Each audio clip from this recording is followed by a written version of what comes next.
We'll welcome all you life group leaders and potential life group leaders. And this is actually our fifth training that we've done on video. And I've heard some feedback from some of the other life group leaders that they're loving these trainings and the discussions that you guys can have. So, man, just keep it up. I really have a strong conviction that what you're doing is probably one of the most important things you could be doing in in the whole ministry of the church.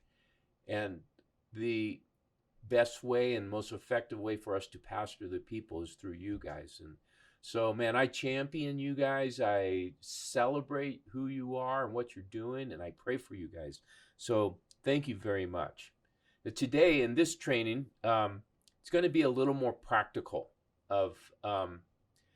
I want to talk about the setting of your life groups, and so there's many variables that determine where life groups meet, and I think optimally, probably the most comfortable and inviting place for life groups to meet is in the home. And so the first group that Jane and I started, oh gosh, 7, 8 years ago, we invited some of the people from the church to come to our house. And so it was a very easy ask, because the house is a place that you can set it up in a way that makes it warm and inviting for people. So the setting, ultimately the most important thing is it needs to be a comfortable and a welcoming kind of environment where people can come and relax and not feel uptight about being there. And so I think when we meet in the home, there can be a nonverbal statement that we can make that makes people feel like they're welcomed. So when they walk into your front door, they're seeing the coffee that's already made for them, and they're seeing the chairs that are set up, and they know that you have planned for them to come. And when you meet them and greet them at the door, it says a tremendous amount to them that we want you here and we are so thankful that you're here. So let's just be thinking about all of the dynamics in a group, and the ways you can do it. So I think if your group is smaller, 4, 6 people, it can actually be really a blessing to sit around the dining room table. People can put their coffee or their tea on the table. They can eat their snacks. They can put their Bibles there, and it's like you're being a family sitting around the dining room table, and you're talking about Jesus together.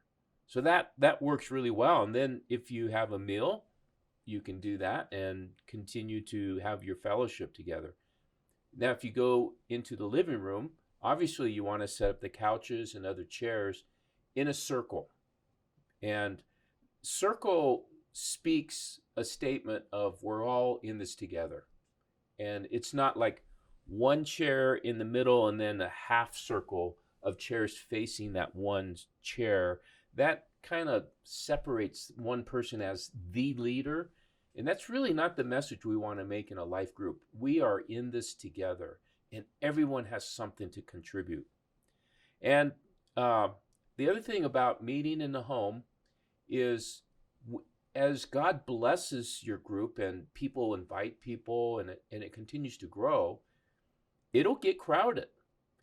And what usually happens is a few people will start saying, we're getting kind of full here.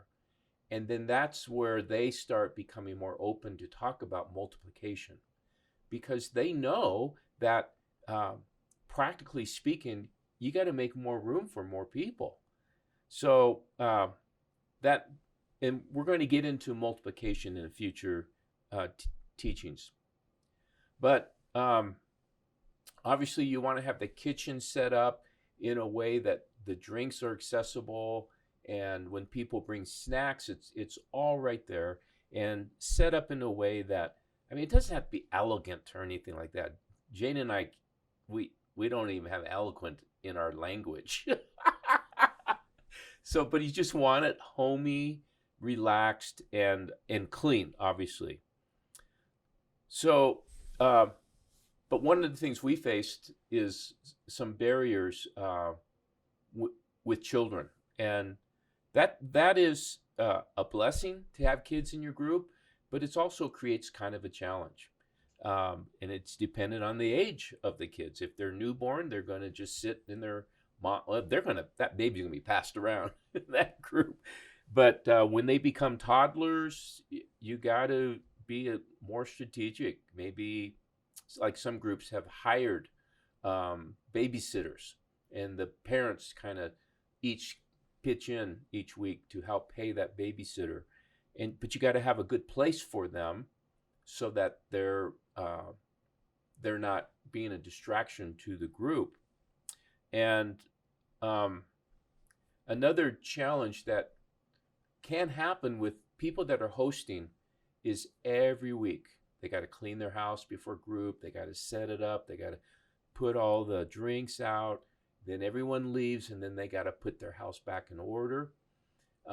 For some people, they don't mind doing that because they have the gift of hospitality. But for others, it can become a burden.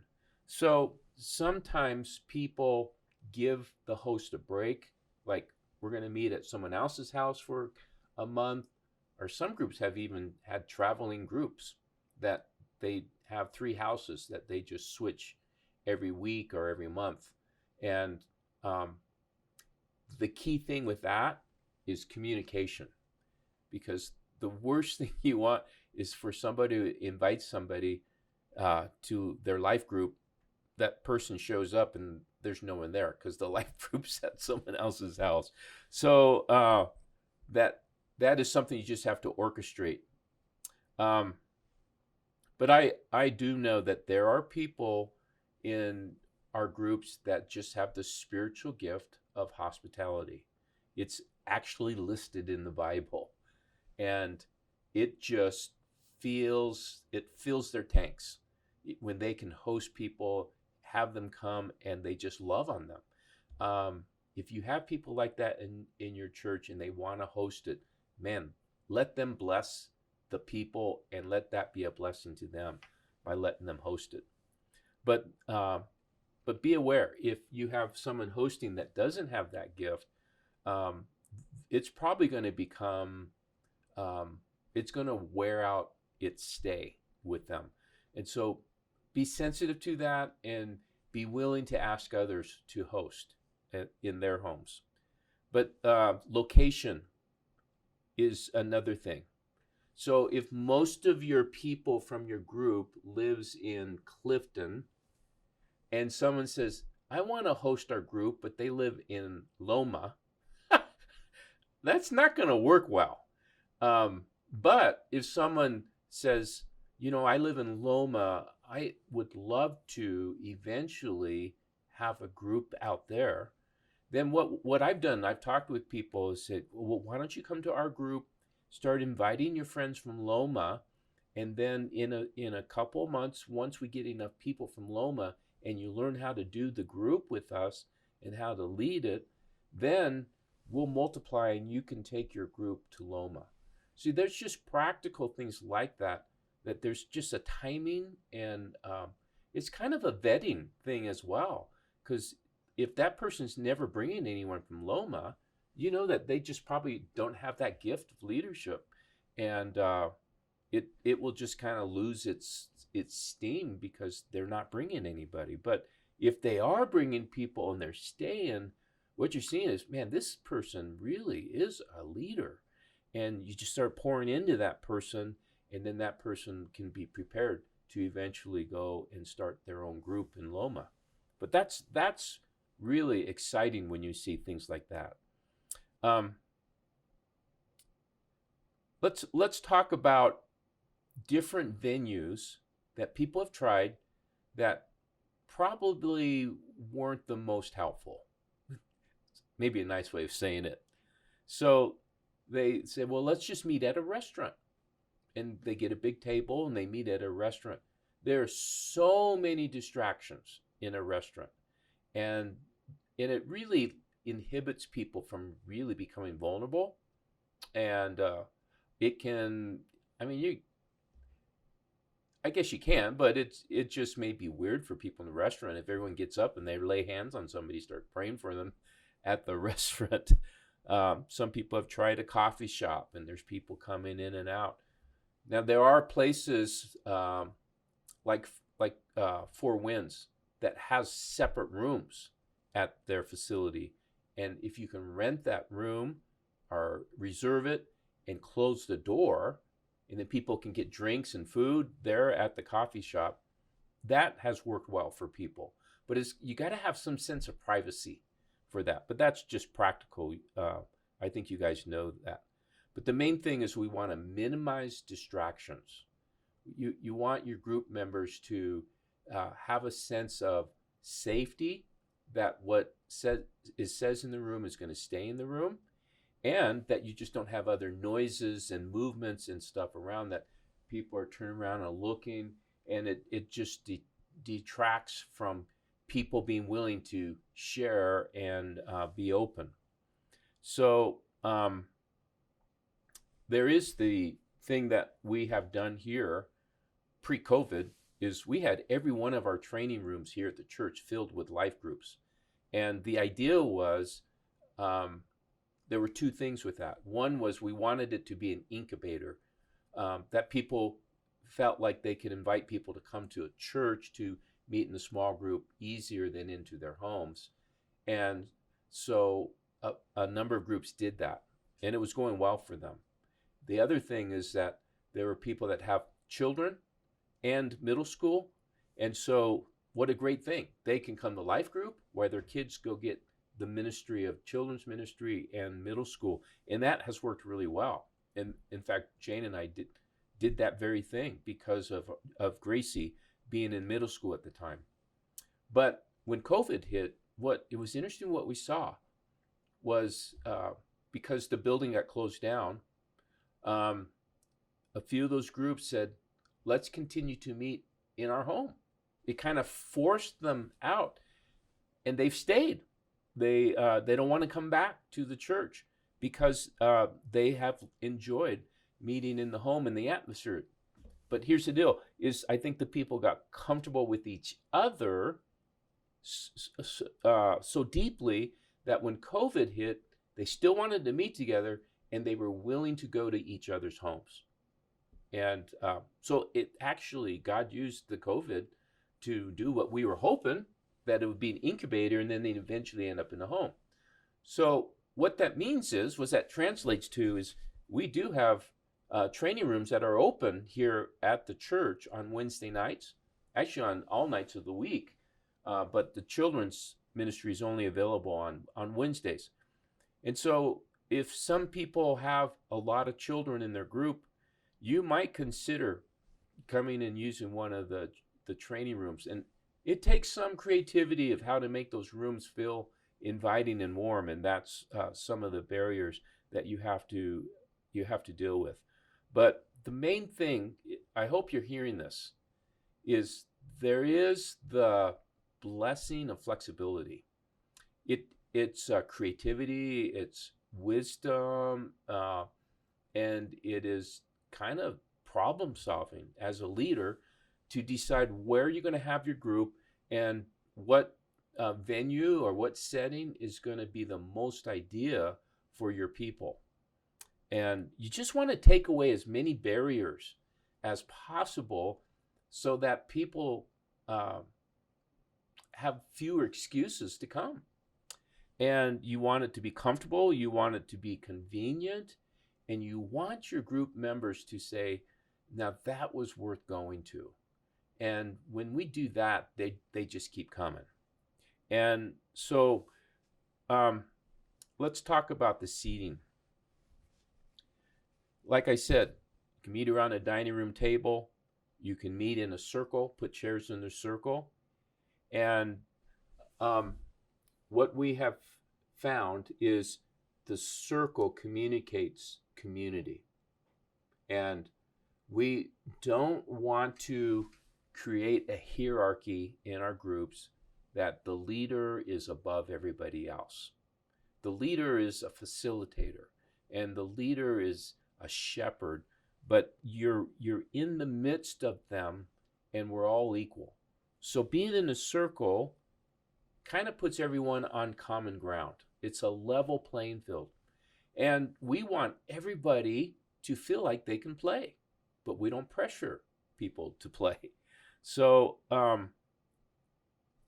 so when you're in a circle, different people are leading different parts of the life group. Like one person's doing worship, another person's leading the discussion. Another person, if you have new people, do an icebreaker, is leading the icebreaker. So the leaders are all in the circle, and it communicates to people that we're all in this together. And then when you do sermon discussion, when you're in the circle, being well aware that God's going to use different people to speak to us.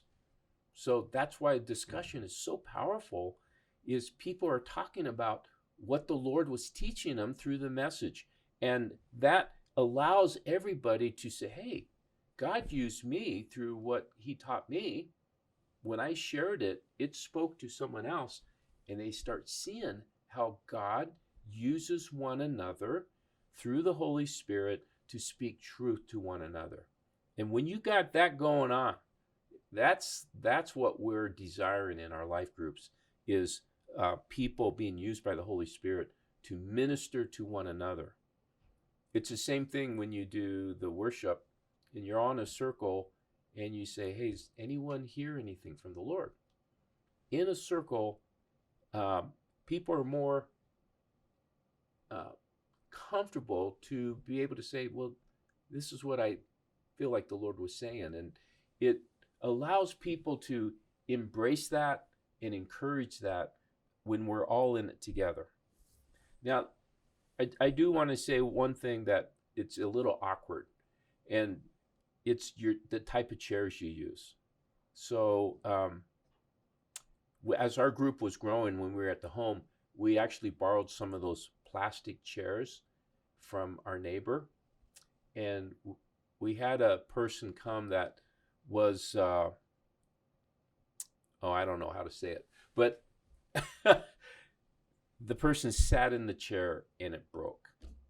And it was extremely awkward. I felt horrible, and I was embarrassed for the person. So just don't want to put our people in those kind of situations. So be sure that you're checking your furniture and make sure it's stable, however you're doing it. Okay, so the next thing is, I think preparation for your group, if you're hosting especially, is really important. Now, if you're the leader and you're not hosting the group, it's really important that you get to the house early and make sure that the room is set up. And so you set it up again, the chairs in a circle. You want the food set out and the drinks and everything. And it's really important for the leader to be there early to just help the host to do that. And then here's something that I think is really important, is when you're there, before the people come, is just that you pray. Just pray for the room, pray for the house, pray for blessing on the host, and pray for your people that as they're coming, that the Holy Spirit is going to show up. Lighting is really important. If it's really dark, it can be kind of make the mood a little more somber. If it's too bright, it could be overwhelming. But you want a well-lit room that is comfortable, where people can see each other. Because here's one thing, is sitting in a circle, is you're not only listening to what people are saying, but you're watching their facial language, their body language, because that communicates even more to us. And so have lighting appropriate so that you can really examine and watch your crowd and be aware of what the Lord may be doing in different people. Like for instance, when we were meeting one time, I forget what we were talking about, but I could see that this one person was really struggling with what we were talking about. So I just said, "Hey, dude, what's going on?" And that stop and that question, all of a sudden, that person just opened up, and it was beautiful what happened. But I had to.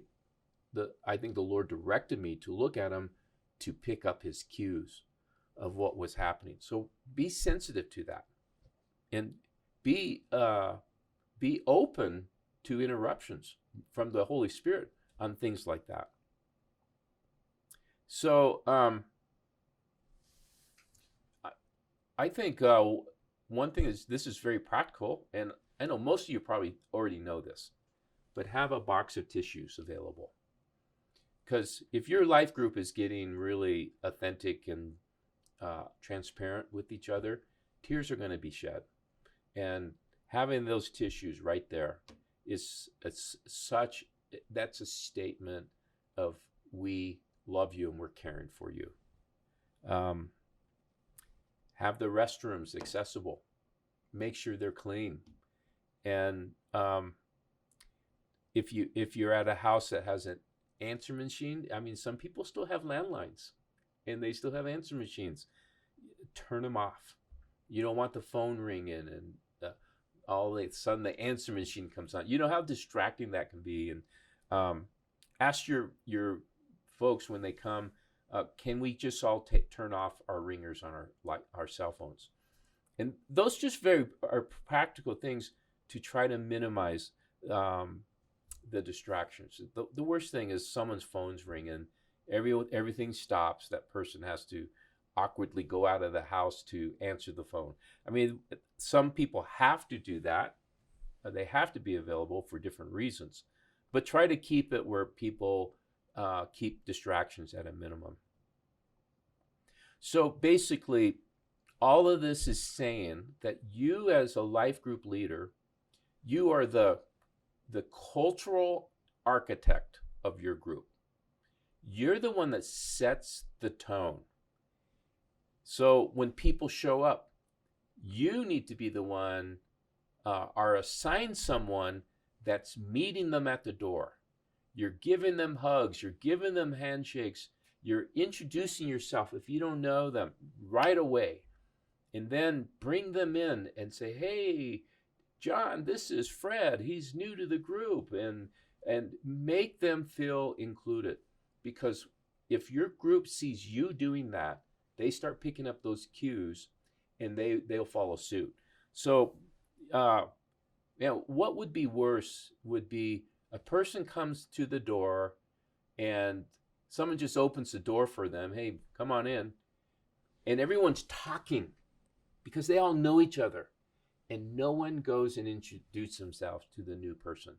That is like, that is the worst thing for us to do. Go overboard to make new people feel loved and welcome. But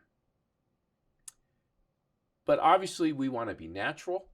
We want to be engaging. We want to be able to converse very naturally with people. And we need to be loving and joyful. But we can't be that way unless we are in the presence of God ourselves, personally, on a regular basis. Be filled with the joy of Jesus. Be filled with the love of Christ. And be filled with the wonder of the Holy Spirit moving among us. Be a worshipful person. All of that is to say that our own spiritual health and nurturing our own spiritual well-being helps us to be more dynamic as a leader, because we're just more authentic of Jesus coming out of us.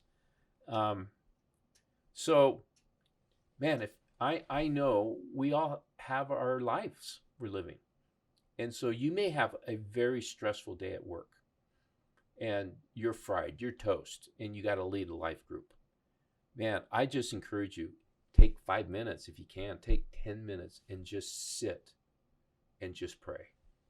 Maybe read a psalm, maybe listen to a worship song, but just take a few minutes, decompensate, let the Lord minister to you, and then go.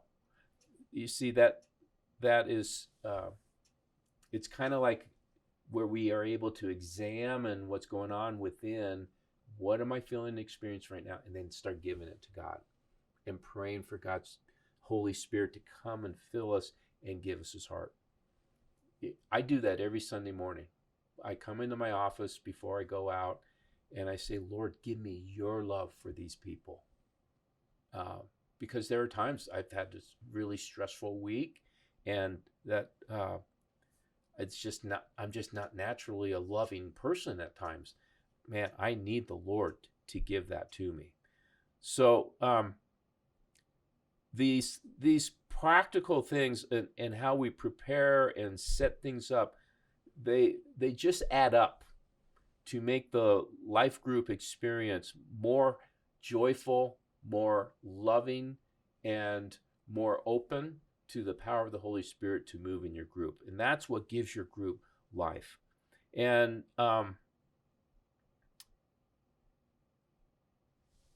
just let me end with this, is some other distractions that could have us. People are walking in, you got the TV blaring. I don't know, maybe the Rockies are playing and they're winning for once. And so you got the TV on, all the guys, they go to the TV to watch the baseball game. If you're having life group, that's probably not the most helpful thing. If you're just having a dinner and having guys over, absolutely you can do something like that. Dogs, cats, put them in another room where they're not a distraction. You may have some people that hate dogs or hate cats, and so if they're out and climbing all over people, I've had people say, I'm never going back to that place because they just don't like the animals.